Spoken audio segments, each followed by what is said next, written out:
തൊഴിലാളികൾ ലയങ്ങളിലൊക്കെ താമസിക്കുന്ന തൊഴിലാളികളുടെ ജീവിത സാഹചര്യം നേരിട്ട് പോയി ഗവിയിലടക്കം ഞാൻ നേരിട്ട് പോയി കണ്ടതാണ്. മുമ്പും നമുക്കറിയാവുന്ന ഇടുക്കിയിലൊക്കെ ഡ്രൈവർമാരുൾപ്പെടെയുള്ള എല്ലാവർക്കും അവർക്കുള്ള ഇരിപ്പിടങ്ങളും വിശ്രമമുറികളും ചാർജിംഗ് സ്റ്റേഷനും ഒക്കെ നടപ്പാക്കുന്ന 100 ദിന കർമ്മ പദ്ധതിയിൽ തന്നെ അത് ഉൾപ്പെടുത്തി നമുക്ക് എന്തെങ്കിലും ഒരു സ്ഥാപനം തുടങ്ങാൻ ലൈസൻസിന് പോയാൽ പല സ്ഥലത്തായിട്ട് ഇങ്ങനെ അപേക്ഷകൾ കെട്ടിക്കിടന്ന് എത്രയോ വകുപ്പുകളിൽ പോയി പിന്നെ വീണ്ടും തിരികെ വന്ന് വനിതകൾക്ക് നേരെ നടക്കുന്ന അതിക്രമങ്ങൾക്കെതിരെ 0 ടോളറൻസ് എന്നത് തന്നെയാണ് സർക്കാരിൻ്റെ നയം. സംസ്ഥാനത്ത് സമഗ്രമായ ഒരു വനിതാ നയം നടപ്പിലാക്കാനുള്ള ഡ്രാഫ്റ്റ് ഞങ്ങൾ തയ്യാറാക്കി കഴിഞ്ഞു. നെടുമങ്ങാട് കുഞ്ഞ് ഒരു കണ്ണീർ ഓർമ്മയായി ഇപ്പോഴും നമ്മുടെ മനസ്സിലുണ്ട്. അതുപോലെ എത്രയോ കുഞ്ഞുങ്ങൾ ആ പിഞ്ചു ശരീരത്ത് 90 പരം മുറിവ പോസ്റ്റ്മോർട്ടത്തിൽ കണ്ടത്. പറയുമ്പോൾ ചെറുതാണെന്ന് തോന്നുമെങ്കിലും ഏറ്റവും വലിയ പ്രശ്നമാണ് പൊതുവിടങ്ങളുടെ ശുചിമുറികളുടെ അഭാവം കൊണ്ട് സ്ത്രീകളും പെൺകുട്ടികളും അനുഭവിക്കുന്ന ബുദ്ധിമുട്ടുകൾ കൂടെ ഇത് പറയാറുണ്ട്, പക്ഷെ കാര്യത്തിൽ നടക്കാറില്ല. നമസ്കാരം. തിരുവനന്തപുരം പ്രസ് ക്ലബിൻ്റെ പ്രിയപ്പെട്ട ഭാരവാഹികൾ, ബഹുമാന്യ സ്നേഹിതർ ശ്രീ പ്രവീൺ, ശ്രീ കോവളം സതീഷ് കുമാർ, ശ്രീ ബിനീഷ് അടക്കമുള്ള പ്രിയപ്പെട്ട ഭാരവാഹികളെ, ഏറെ പ്രിയങ്കരായ മാധ്യമ സുഹൃത്തുക്കളെ, സഹോദരങ്ങളെ, ഒരുപാട് സന്തോഷത്തോടെയും അതിലേറെ അഭിമാനത്തോടും കൂടിയാണ് നിങ്ങളെ ഈ നിമിഷം അഭിമുഖീകരിക്കുന്നത്. കേരളത്തിൽ ഒരു പുതുയുഗ പിറവി എന്ന ലക്ഷ്യവുമായി ഐക്യ ജനാധിപത്യ മുന്നണി അധികാരത്തിൽ വന്നിട്ട് 2 മാസം കഴിയുമ്പോൾ നിരവധിയായ പ്രവർത്തനങ്ങൾക്ക് തുടക്കം കുറിക്കാൻ കഴിഞ്ഞു. അതിനുമപ്പുറത്തേക്ക് ദീർഘകാല വീക്ഷണത്തോടുകൂടി എന്നിൽ അർപ്പിതമായിരിക്കുന്ന കർത്തവ്യങ്ങൾ, വകുപ്പുകളുടെ ഉത്തരവാദിത്തങ്ങൾ കൃത്യമായി നിർവഹിക്കാൻ ശ്രമിച്ചുകൊണ്ടിരിക്കുകയാണ്. നമ്മളെ സംബന്ധിച്ചിടത്തോളം നമ്മുടെ സാമൂഹ്യ ജീവിതം എന്ന് പറയുന്നത് എല്ലാ മേഖലയിലും ഏറ്റവും മഹനീയമായി പോകണമെന്ന് ആഗ്രഹിക്കുന്നവരാണ് മലയാളികൾ. കാലഘട്ടത്തിനനുസരിച്ചുള്ള വ്യതിയാനങ്ങളെ അതിവേഗം ഉൾക്കൊള്ളുകയും എല്ലാ കാര്യങ്ങളുടെയും നന്മകൾ ഉൾക്കൊണ്ട് തിന്മകളെ അകറ്റി നിർത്താൻ ശ്രമിച്ചുകൊണ്ട് പോകുന്ന ഒരു ശൈലിയാണ് ശരാശരി മലയാളിക്കുള്ളത്.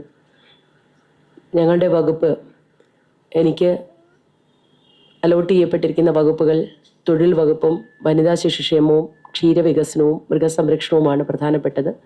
അതിനോടനുബന്ധിച്ചിട്ടുള്ള മറ്റ് ഡിപ്പാർട്ട്മെൻറ്റ്സും. ഈ മേഖലകൾ എന്ന് പറയുന്നത് ജനങ്ങളുമായി ഏറെ അടുത്ത് നിൽക്കുന്ന മേഖലയാണ്. തൊഴിൽ വകുപ്പും വനിതാ ശിശുക്ഷേമ വകുപ്പും എല്ലാ വകുപ്പുകളെക്കുറിച്ച്, പ്രത്യേകിച്ച് വനിതാ വകുപ്പിനെ കുറിച്ച് കൂടുതൽ ഇടപെടലുകൾ വനിതാ രാഷ്ട്രീയ പ്രവർത്തനത്തിന് മുൻതൂക്കം നൽകിയ കാലഘട്ടങ്ങൾ നൽകിയിട്ടുണ്ടെങ്കിലും മൃഗസംരക്ഷണം അടക്കമുള്ള ക്ഷീരവികസന വകുപ്പുകളെക്കുറിച്ച് കാര്യമായ ഗ്രാഹ്യമില്ലായിരുന്നു. ആരെങ്കിലും എന്തെങ്കിലും കാര്യം പറയുമ്പോൾ അതിലിടപെടൽ ഉണ്ടാകും എന്നുള്ളതിനപ്പുറത്തേക്കില്ലായിരുന്നു. പക്ഷെ ചുരുങ്ങിയ സമയം കൊണ്ട് മനസ്സിലാക്കിയതിൽ ഇതൊക്കെ തന്നെ, പ്രത്യേകിച്ച് ക്ഷീരവികസന വകുപ്പും മൃഗസംരക്ഷണ വകുപ്പും കേരളത്തിലെ ഏറ്റവും പ്രധാനപ്പെട്ട ഉത്തരവാദിത്ത നിർവഹണത്തിൻ്റെ ഭാഗമായിട്ടുള്ളതെന്ന് ബോധ്യപ്പെട്ടു. തൊഴിൽ വകുപ്പിനെ സംബന്ധിച്ചിടത്തോളം ലോകം മുഴുവൻ തൊഴിൽ മേഖലയിൽ പതിറ്റാണ്ടുകളുടെ പോരാട്ടത്തിനൊടുവിൽ ലോകത്തെ തൊഴിലാളി വർഗം, ഇന്ത്യയിലെ തൊഴിലാളി വർഗം, കേരളത്തിലെ തൊഴിലാളി വർഗം നേടിയെടുത്ത അവകാശങ്ങൾ നിലനിർത്തുക എന്ന വലിയ ഉത്തരവാദിത്വം നമുക്കുണ്ട്. കാലഘട്ടത്തിനനുസരിച്ചുള്ള മാറ്റം, AI അടക്കമുള്ള സാങ്കേതിക വിദ്യകളുടെ വരവ്, ഇതൊക്കെ ഈ മേഖലയിൽ ഒരുപാട് ആശങ്കകൾ സൃഷ്ടിക്കുന്നുണ്ട്. ഈ തിരുവനന്തപുരത്ത് പോലും പലയിടങ്ങളിലും ജീവനക്കാരുടെ ബുദ്ധിമുട്ടുകൾ ശ്രദ്ധയിൽപ്പെടുന്നുണ്ട്. അങ്ങനെ ഏറ്റവും സങ്കീർണമായ പ്രശ്നങ്ങൾ അഭിമുഖീകരിക്കുന്ന ഒരു സമയത്താണ് ഇതിൻ്റെ ചുമതല ഏറ്റെടുക്കേണ്ടി വന്നത്. പക്ഷേ ആ സങ്കീർണതകൾ എന്ന് പറഞ്ഞ് കയ്യും കെട്ടി നോക്കിയിരിക്കാനാകില്ല. നിയമത്തിൻ്റെയും സാമൂഹ്യ സുരക്ഷിതത്തിൻ്റെയും ഒക്കെ ആ പ്ലാറ്റ്ഫോമിൽ നിന്നുകൊണ്ട് പരമാവധി പ്രശ്നങ്ങളെ, എംപ്ലോയറെയും എംപ്ലോയീസിനെയും ഒരുപോലെ ചേർത്ത് നിർത്തിക്കൊണ്ടുള്ള ഒരു തൊഴിൽ വകുപ്പിനാണ് നമ്മൾ ഉറപ്പ് നൽകുന്നത്. അതനുസരിച്ചുള്ള പ്രവർത്തനങ്ങൾ ആരംഭിച്ചു കഴിഞ്ഞു. അതോടൊപ്പം തന്നെ അസംഘടിത മേഖലയുടെ തൊഴിലാളികളുടെ സുരക്ഷിതത്വത്തെ കുറിച്ച് പതിറ്റാണ്ടുകളായി നമ്മൾ ഓരോരുത്തരും കേൾക്കുന്നതാണ്. ഞാനടക്കമുള്ളവർ, പ്രത്യേകിച്ചും സ്ത്രീ തൊഴിലാളികളുടെ ഒക്കെ വിഷയങ്ങൾ മുൻകാലങ്ങളിൽ ഇടപെട്ടിട്ടുണ്ട്. പക്ഷേ ഇന്നും അസംഘടിത മേഖലയിൽ ഒരുപാട് സ്ത്രീകൾ ഉൾപ്പെടെ ആളുകൾ ജോലി ചെയ്യുന്നുണ്ട്. തൊഴിൽ സുരക്ഷിതത്വം ഇല്ലാതെ, പ്രാഥമിക ആവശ്യങ്ങൾ നിറവേറ്റാനുള്ള സാഹചര്യം പോലും ഇല്ലാതെ. സർക്കാർ പദ്ധതികളെക്കുറിച്ച് പരിശോധിച്ചാൽ നിരവധിയായ പദ്ധതികൾ ഇത്തരം മേഖലകളിൽ നടപ്പിലാക്കിയിട്ടുണ്ട്. പക്ഷെ ഫലപ്രദമായി മനുഷ്യൻ്റെ ആവശ്യങ്ങൾ പൂർണ്ണമായി നിറവേറ്റുന്ന തരത്തിലുള്ള കാര്യങ്ങൾ കുറവാണ് എന്നതാണ് ബോധ്യം. ഇങ്ങനെയുള്ള ഓരോ വിഷയങ്ങളും പരിഹരിക്കുന്നതിന് സമയബന്ധിതമായി വകുപ്പ് പ്രവർത്തന പരിപാടികൾ ആവിഷ്കരിച്ച് നടപ്പിലാക്കുന്നുണ്ട്. ഇപ്പോൾ ഓണക്കാലമാണ് വരാൻ പോകുന്നത്. ഒരുപാട് എല്ലാവരും കേരളത്തിലെ, ലോകമെമ്പാടുമുള്ള മലയാളി, പ്രത്യേകിച്ച് കേരളത്തിലെ ആളുകൾ മുഴുവൻ ഓണം എന്ന് പറയുന്നത് മറ്റെല്ലാം മറന്ന് അതിലേക്ക് നമ്മൾ ആകുന്ന ഒരു സമയമാണ്. അതുകൊണ്ട് തന്നെ തൊഴിൽ വകുപ്പിൻ്റെ എൻഫോഴ്സ്മെൻറ്റ് പ്രവർത്തനം വളരെ കാര്യക്ഷമമാക്കേണ്ട ഒരു സമയം കൂടിയാണ്. എൻഫോഴ്സ്മെൻറ്റ് വകുപ്പ് തലത്തിൽ നിർദ്ദേശം കൊടുത്തുകൊണ്ട് എല്ലാ സ്ഥാപനങ്ങളിലും അത്യാവശ്യം ജീവനക്കാരുടെ പ്രൈമറി നീഡ്സ്, അവരുടെ എല്ലാ അവകാശങ്ങളും മൗലികമായ അവകാശങ്ങൾ സംരക്ഷിക്കുന്നു എന്ന് ഉറപ്പുവരുത്താനുള്ള നടപടികൾ ആരംഭിച്ചു കഴിഞ്ഞു. ടെക്സ്റ്റൈൽസിലടക്കം പരിശോധനയും കാര്യങ്ങളും ഒക്കെ ശക്തമായി ചെയ്യുന്നു. അതോടൊപ്പം നമ്മുടെ സംസ്ഥാനത്ത് തൊഴിലാളികൾ ലയങ്ങളിലൊക്കെ താമസിക്കുന്ന തൊഴിലാളികളുടെ ജീവിത സാഹചര്യം ഗവിയിലടക്കം ഞാൻ നേരിട്ട് പോയി കണ്ടതാണ്. മുമ്പ് നമുക്കറിയാവുന്ന ഇടുക്കിയിലൊക്കെ നമ്മൾ പോയി കണ്ടിട്ടുള്ളതാണ്. അതൊക്കെ പരിഹരിക്കുന്നതിനുള്ള നടപടികൾ നിർദ്ദേശങ്ങൾ ചെയ്തിട്ടുണ്ട്. അതോടൊപ്പം ഗിഗ് തൊഴിലാളികൾ നമുക്കെല്ലാവർക്കും അറിയാം, ഏറ്റവും കൂടുതൽ ഇന്ന് സാമൂഹ്യ ജീവിതത്തിൻ്റെ അവിഭാജ്യ ഘടകമായി മാറിയിട്ടുള്ളതാണ്. അവർക്ക് കാര്യമായൊരു പരിഗണന കിട്ടുന്നില്ല. അവർക്ക് ഓട്ടോ ഡ്രൈവർമാരുൾപ്പെടെയുള്ള എല്ലാവർക്കും അവർക്കുള്ള ഇരിപ്പിടങ്ങളും വിശ്രമമുറികളും ചാർജിങ് സ്റ്റേഷനിലും ഒക്കെ നടപ്പാക്കുന്ന 100 ദിന കർമ്മ പദ്ധതിയിൽ തന്നെ അത് ഉൾപ്പെടുത്തി അതിൻ്റെ പ്രവർത്തനങ്ങൾ ആരംഭിച്ചു. 3 പ്രധാന സിറ്റികളിൽ ആദ്യം തുടങ്ങുന്നു. അതിനുള്ള സ്ഥലമൊക്കെ കണ്ടെത്തി കഴിഞ്ഞു. ആ വർക്ക് തുടരുകയാണ്. അതോടൊപ്പം തന്നെ മറ്റ് സംസ്ഥാനങ്ങളിൽ നിന്ന് വരുന്ന തൊഴിലാളികളെ സംബന്ധിച്ചിടത്തോളം ഒരുപാട് സുരക്ഷിത പ്രശ്നങ്ങളുണ്ട്. അവർക്ക് ഹർദിൻ സുരക്ഷിത് എന്ന രീതിയിൽ ഉള്ള ഹിന്ദി ഭാഷയിൽ തന്നെ പലർക്കും മലയാളവും ഇംഗ്ലീഷും ഒക്കെ ഇവിടെ വന്നതിന് ശേഷം പഠിച്ചെടുക്കുന്നതാണ്. മലയാളമൊക്കെ പഠിക്കാൻ എല്ലാവർക്കും പെട്ടെന്ന് പറ്റുകയില്ല. അതുകൊണ്ട് അവരുടെ ഭാഷയിൽ തന്നെ അവർക്ക് ട്രെയിനിങ് കൊടുക്കുവാനുള്ള പദ്ധതികൾ ആരംഭിച്ചു. അതിൻ്റെ സംസ്ഥാനതല ഉദ്ഘാടനം തൊട്ടടുത്ത ദിവസം കൊല്ലത്ത് വെച്ച് നടക്കുകയാണ്. അതുപോലെ ഫാക്ടറി തൊഴിലാളികൾക്ക് വിപുലമായ ആരോഗ്യ ജീവിതശൈലി രോഗനിർണയ ക്യാമ്പുകളും സർവേയും എല്ലാ കാര്യത്തിലും ഡേറ്റാസ് ഇല്ല എന്നുള്ളതാണ് പലപ്പോഴും നമ്മുടെ ഒരു പ്രശ്നം. ഇപ്പോൾ ഇതര സംസ്ഥാന തൊഴിലാളികളുടെ കാര്യം പറയുകയാണെങ്കിൽ എവിടെയൊക്കെയോ ഡേറ്റാസ് ഉണ്ട്, പക്ഷെ ഒരിടത്തും പൂർണ്ണമല്ല. ആരോഗ്യ വകുപ്പിനുണ്ട്, വിദ്യാഭ്യാസ വകുപ്പിനുണ്ട്, തൊഴിൽ വകുപ്പിനുണ്ട്, ആഭ്യന്തര വകുപ്പിനുണ്ട്. അതുകൊണ്ട് തന്നെ ഒരു യൂണിഫോം പോർട്ടൽ ഇവർക്ക് വേണ്ടി ആരംഭിക്കുകയാണ്. ചില തൊഴിലാളികളൊക്കെ വരും, കുറച്ച് കഴിയുമ്പോൾ തിരികെ പോകുന്നവരും വരുന്നവരും ഒന്നും കണക്കില്ല. ഈ അടുത്ത സമയത്ത് കൊല്ലത്തൊക്കെ ബംഗ്ലാദേശി പൗരന്മാരെ പിടിച്ചപ്പോൾ അതുമായി സംബന്ധിച്ച് ഒരു രേഖയും നമ്മുടെ കയ്യിലില്ല. അതുകൊണ്ട് തന്നെ തൊഴിൽ വകുപ്പിൻ്റെ നേതൃത്വത്തിൽ മറ്റ് വകുപ്പുകളുമായി സഹകരിച്ചുകൊണ്ട് സംസ്ഥാന IT വകുപ്പിൻ്റെ സഹായത്തോടു കൂടി യൂണിഫോം പോർട്ടൽ അതിൻ്റെ പ്രവർത്തനങ്ങൾ നടക്കുകയാണ്. അപകടരഹിത തൊഴിലിടം വ്യവസായശാലകളിൽ തത്സമയ പരിശോധന നടത്തിക്കൊണ്ട് അപകടം കുറയ്ക്കുക എന്നുള്ളതാണ് ഏറ്റവും ഇമ്പോർട്ടൻസ്. അതും ചെയ്യുന്നുണ്ട്. അതുപോലെ വ്യവസായ സൗഹൃദ ലൈസൻസിങ്, അത് സംസ്ഥാന ഗവൺമെൻറ് തന്നെ മൊത്തത്തിൽ ആ ഒരു പദ്ധതി പരിഷ്കരിച്ച് CM പറഞ്ഞിട്ടുണ്ടാകും. ഒരു നമുക്ക് എന്തെങ്കിലും ഒരു സ്ഥാപനം തുടങ്ങാൻ ലൈസൻസിന് പോയാൽ പല സ്ഥലത്തായിട്ട് ഇങ്ങനെ അപേക്ഷകൾ കെട്ടിക്കിടന്ന് എത്രയോ വകുപ്പുകളിൽ പോയി പിന്നെ വീണ്ടും തിരികെ വന്ന് അത് ഒരുപാട് സമയമെടുക്കുകയും ഒക്കെ പ്രശ്നം. അതുകൊണ്ട് വ്യവസായ സൗഹൃദ നാട് എന്ന നിലയിൽ തന്നെ അത്തരമുള്ള ബുദ്ധിമുട്ടുകൾ കുറച്ചുകൊണ്ട് പോകാനുള്ള ശ്രമങ്ങളുണ്ട്. അതോടൊപ്പം ഒരുപാട് ഫാക്ടറികൾ അൺരജിസ്റ്റേർഡ് ആയിട്ട് നമ്മുടെ സംസ്ഥാനത്ത് പ്രവർത്തിക്കുന്നുണ്ട്. എന്തെങ്കിലും പ്രശ്നം ഉണ്ടാകുമ്പോൾ മാത്രമാണ് നമ്മളത് തിരിച്ചറിയുന്നത്. അതുകൊണ്ട് അൺരജിസ്റ്റേർഡ് ഫാക്ടറികൾക്ക് രജിസ്റ്റർ ചെയ്യാനുള്ള വോളണ്ടറി ആയിട്ടും അല്ലാതെ നിർബന്ധപൂർവ്വം ചെയ്യിക്കാനുള്ള കാര്യങ്ങൾ തന്നെ ചെയ്യുന്നുണ്ട്. നമുക്കറിയാം അങ്ങനെ വിവിധങ്ങളായ ശ്രദ്ധയിൽ വരുന്ന ഇപ്പോൾ കോറോ ഹെൽത്ത് വകുപ്പ് മന്ത്രിയെ ചുമതലയേറ്റതിന് ശേഷം ഏറ്റവും വലിയൊരു ഇഷ്യൂ ആയി മുമ്പിൽ വന്നത് സംസ്ഥാനത്തെ മാധ്യമപ്രവർത്തകർ വളരെ ഫലപ്രദമായി ഇടപെട്ട് സമൂഹത്തിൻ്റെ ശ്രദ്ധയും വ്യവസായികളുടെയും അതോടൊപ്പം തന്നെ തൊഴിലാളികളുടെയും ഒക്കെ ശ്രദ്ധ അതിൽ കൊണ്ടുവരുന്നതിൽ ഏറ്റവും നിർണായക പങ്ക് വഹിച്ചതിന് ഈ സമയത്ത് ഞാൻ നന്ദിയോടെ ഓർക്കുകയാണ്. ആ വിഷയത്തിൽ ഒരു US ബേസ്ഡ് കമ്പനി ആയിരുന്നിട്ട് കൂടി വളരെ കർശനമായ നിലപാട് ജീവനക്കാർ പറഞ്ഞതിനേക്കാൾ കൂടുതൽ ആനുകൂല്യങ്ങൾ വാങ്ങിച്ചു കൊടുത്ത് അവരെ സംരക്ഷിക്കാൻ കഴിഞ്ഞെന്ന ചാരിതാർത്ഥ്യത്തോടു കൂടിയാണ് തൊഴിൽ വകുപ്പ് മുന്നോട്ട് പോകുന്നത്. പരമാവധി ഇടപെടലുകളൊക്കെ നടത്തുന്നുണ്ട്. ലേബർ കോഡ് എന്ന വിഷയം നമ്മുടെ മുന്നിലുണ്ട്. അതിൻ്റെ ചർച്ചകളൊക്കെ നടന്നു വരികയാണ്. ആ ലേബർ കോഡ് വന്ന് 2020 പാസ്സാക്കിയ ഉടനെ തന്നെ ആദ്യഘട്ടത്തിൽ തന്നെ അതിൻ്റെ ഡ്രാഫ്റ്റ് റൂൾസ് പുറത്തിറക്കിയ സംസ്ഥാനമാണ് കേരളം. 2021 ഡിസംബറിൽ തന്നെ അത് പുറത്തിറക്കി. തുടർന്ന് ചർച്ചകളും കാര്യങ്ങളും കമ്മിറ്റി അപ്പോയിൻമെൻറ്റും ഒക്കെ നടന്ന് നിർദ്ദേശങ്ങൾ മുമ്പിലുണ്ട്. ഇപ്പോൾ ഫൈനൽ റൂൾസ് പ്രസിദ്ധീകരിക്കേണ്ട സമയമാണ്. ഇപ്പോൾ ഞങ്ങളുടെ ഗവൺമെൻറ് വരുന്നതിന് തൊട്ട് മുമ്പ് 2026 മെയ് 8-ാം തീയതി കേന്ദ്ര സർക്കാർ ഫൈനൽ റൂൾസ് പബ്ലിഷ് ചെയ്ത് കഴിഞ്ഞു. അപ്പോൾ മറ്റ് സംസ്ഥാനങ്ങൾ ഫൈനൽ റൂൾസ് പബ്ലിഷ് ചെയ്തുകൊണ്ടിരിക്കുകയാണ്. ഒട്ടുമിക്ക സംസ്ഥാനങ്ങളും പൂർത്തിയാക്കി. നമ്മളത് ചെയ്യേണ്ടതായിട്ടുണ്ട്. അത് ഒരുപാട് ആശങ്കകൾ നമ്മുടെ സമൂഹത്തിൽ നിലനിൽക്കുന്നുള്ളത് കൊണ്ട് തന്നെ ഒരു ഡീറ്റെയിൽഡ് ഡിസ്കഷന് ശേഷം മാത്രമേ നടക്കാൻ. പ്രാഥമിക ചർച്ചകൾ എൻ്റെ നേതൃത്വത്തിൽ നടന്നു. അതിനുള്ള രൂപരേഖകളും ഫൈനൽ റൂൾസിൻ്റെ ഡ്രാഫ്റ്റ് എല്ലാം ഞങ്ങൾ തയ്യാറാക്കി വെച്ചു. ഇനി CMൻ്റെ നേതൃത്വത്തിൽ മറ്റൊരു ചർച്ചയും കൂടി നടത്തിയതിനു ശേഷം അടുത്ത ഘട്ടത്തിലേക്ക് കടക്കുന്നതാണ്. അതാണ് തൊഴിൽ വകുപ്പിനെ സംബന്ധിച്ച് പറയാനുള്ളത്. വനിതാ ശിശുക്ഷേമ വകുപ്പ് നമുക്കറിയാം, നമ്മുടെ സംസ്ഥാനത്ത് ഏറ്റവും കൂടുതൽ വനിതകളാണ് ജനസംഖ്യയിലുള്ളത്.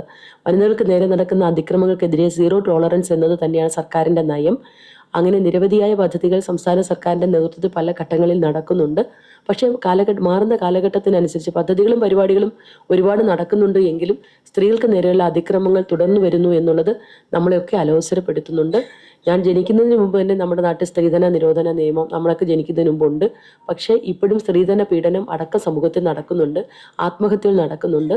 അതുകൊണ്ട് ആ മേഖലയിൽ ഒരു സംസ്ഥാനത്ത് സമഗ്രമായ ഒരു വനിതാ നയം നടപ്പിലാക്കാനുള്ള ഡ്രാഫ്റ്റ് ഞങ്ങൾ തയ്യാറാക്കി കഴിഞ്ഞു. ഇനി സ്റ്റേറ്റ് ഹോൾഡേഴ്സുമായിട്ടും മുഖ്യമന്ത്രി അടക്കമുള്ള നേതൃത്വമായിട്ടും ഒക്കെ ബന്ധപ്പെട്ട എല്ലാവരുമായി സംസാരിച്ച് എത്രയും പെട്ടെന്ന് സംസ്ഥാനത്ത് വനിതാ നയം നടപ്പിലാക്കുകയാണ്. വനിതാ നയത്തിന്റെ കാതൽ എന്ന് പറയുന്നത് ഒരു പെൺകുഞ്ഞിന്റെ ജനനം മുതൽ വളർച്ചയുടെ ഓരോ ഘട്ടത്തിലും പഠനം, ജീവിത നിലവാരം, തൊഴിൽ, സഞ്ചാരം, പൊതുവിടങ്ങളിൽ സുരക്ഷയും മികച്ച ജീവിത നിലവാരവും വേണ്ട അതിനെല്ലാം വേണ്ടുന്ന പിന്തുണ ഉറപ്പാക്കുന്ന നിലയിലുള്ള ഒരു വനിതാ നയമാണ്. അതിൽ ഊന്നൽ നൽകുന്നത് സ്ത്രീ സുരക്ഷയ്ക്ക് തന്നെയാണ്. അത്തരത്തിലുള്ള നിരവധി പദ്ധതികൾ ആവിഷ്കരിച്ച് നടപ്പിലാക്കുന്നുണ്ട്. കുഞ്ഞുങ്ങൾ, വിദ്യാർത്ഥികൾ, യുവതികൾ, അവരുടെ തൊഴിൽ, കുടുംബം, ആരോഗ്യം, വയോജനങ്ങൾ എന്നിങ്ങനെ സമഗ്ര എല്ലാ മേഖലകളുമായി ബന്ധപ്പെട്ടതാണ് വനിതാ നയം.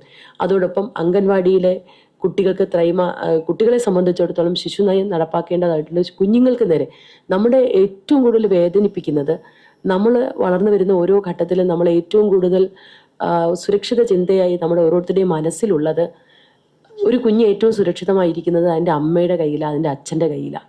പക്ഷേ വർത്തമാനകാലത്തിലെ കേരളത്തിലെ ഓരോ സംഭവങ്ങളും പെറ്റമ്മയുടെ മടിയിൽ പോലും കുഞ്ഞ് സുരക്ഷിതമല്ല എന്നുള്ള കാര്യങ്ങളാണ് അത് നമുക്ക് ചിന്തിക്കാൻ പോലും ആകുന്നില്ല. പക്ഷേ അതൊരു യാഥാർത്ഥ്യമാണ്. ചുരുക്കം ചില കേസുകളിലാണ് അങ്ങനെ വരുന്നതെങ്കിൽ പോലും അത് ഒരിടത്ത് പോലും സംഭവിച്ചുകൂടാ എന്നാണ് സർക്കാരിൻ്റെ നയം. നെടുമങ്ങാട് കുഞ്ഞ് ഒരു കണ്ണീർ ഓർമ്മയായി ഇപ്പോഴും നമ്മുടെ മനസ്സിലുണ്ട്. അതുപോലെ എത്രയോ കുഞ്ഞുങ്ങൾ ആ പിഞ്ചു ശരീരത്തിൽ 90 മുറിവ പോസ്റ്റ്മോർട്ടത്തിൽ കണ്ടത്. ഇങ്ങനെ കഴിയുന്ന 1.5 വയസ്സേ ഉള്ളൂ കുഞ്ഞ്. അങ്ങനെ ഓരോ സംഭവങ്ങൾ, അങ്ങനെ പല സംഭവങ്ങളും കേരളത്തിന്റെ വിവിധ ഭാഗങ്ങളിലായി റിപ്പോർട്ട് ചെയ്യപ്പെട്ടിട്ടുണ്ട്. അതുകൊണ്ട് കുഞ്ഞുങ്ങളെ സംബന്ധിച്ചിടത്തോളം അവരുടെ അവകാശങ്ങളെ കുറിച്ച് അവർക്ക് പറയാനോ പ്രവർത്തിക്കാനോ ആവശ്യപ്പെടാനോ കഴിയില്ല. കുഞ്ഞുങ്ങൾക്ക് വേണ്ടി സർക്കാർ തന്നെയാണ് ആ കാര്യം വളരെ ഗൗരവത്തോടെ കൊണ്ടുപോകുന്നത്. ഒരു കുഞ്ഞൊരു കുടുംബത്തിൽ ജനിച്ചാൽ ആ അച്ഛൻ്റെയും അമ്മയുടെയും കുടുംബാംഗങ്ങളുടെയും മാത്രമല്ല, ഈ സമൂഹത്തിന്റെ സ്വത്താണ് ആ കുഞ്ഞ്, ഈ നാടിന്റെ ഭാവിയാണത്. അതുകൊണ്ട് നേരത്തെ വനിതകളുടെ കാര്യം പറഞ്ഞതുപോലെ തന്നെ കുഞ്ഞുങ്ങളുടെ ഓരോ ഘട്ടത്തിലും സംസ്ഥാന സർക്കാർ കരുതലോടെ ചേർത്ത് നിർത്തിക്കൊണ്ട് മുന്നോട്ട് പോകണമെന്നാണ് ആഗ്രഹിക്കുന്നത്. അംഗൻവാടിയിലെ കുട്ടികൾക്ക് ത്രൈമാസ പരിശോധന, ആരോഗ്യ പരിശോധനയ്ക്ക് ഉള്ള ഏർപ്പാടുകൾ ചെയ്തിട്ടുണ്ട്. സ്ത്രീകൾക്ക് ആർത്തവ കപ്പുകൾ വിതരണം ചെയ്യാൻ, പാടുകൾ അടക്കമുള്ള ലഭ്യമാക്കുവാനുള്ള പൊതുസ്ഥലങ്ങളിലടക്കം ലഭ്യമാക്കാനുള്ള നടപടികൾ സ്വീകരിക്കും.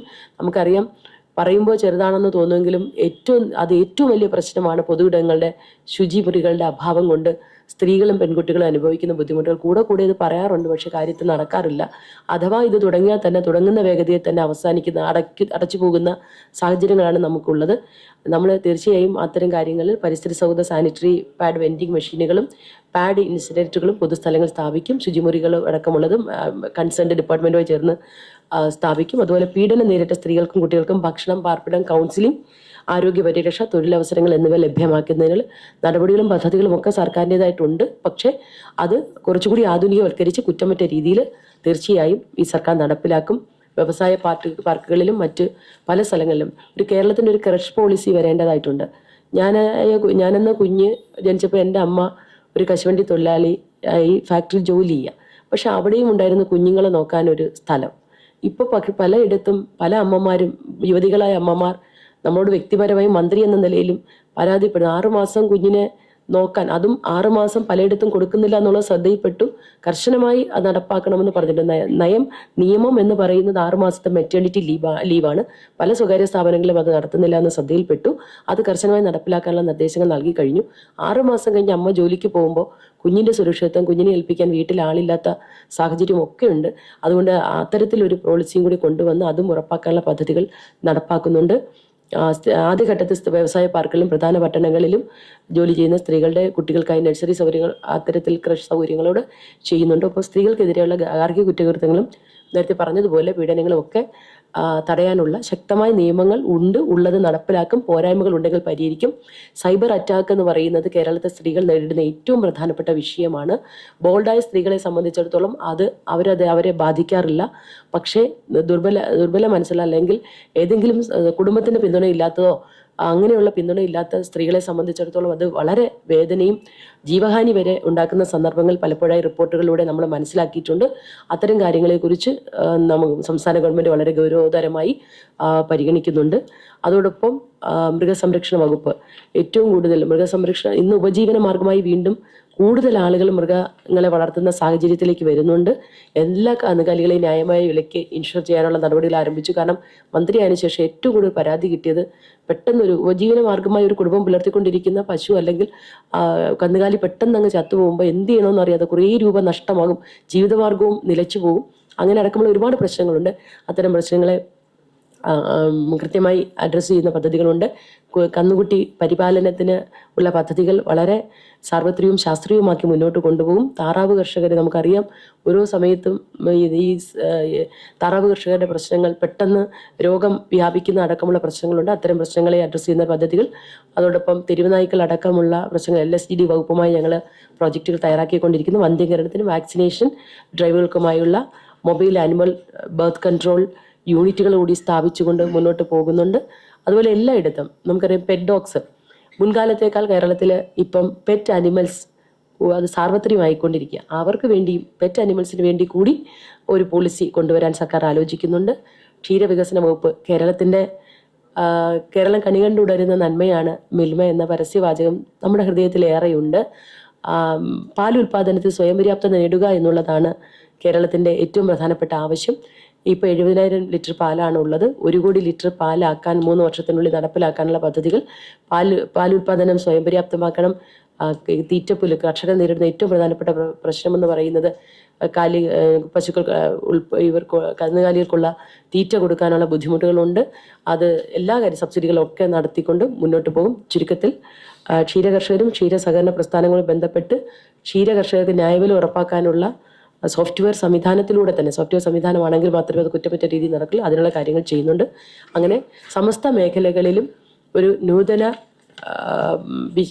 വിഷനോടുകൂടി ഏൽപ്പിക്കപ്പെട്ട വകുപ്പുകൾ കൃത്യമായി മുന്നോട്ട് കൊണ്ടുപോകണമെന്നാണ് ആഗ്രഹിക്കുന്നത്.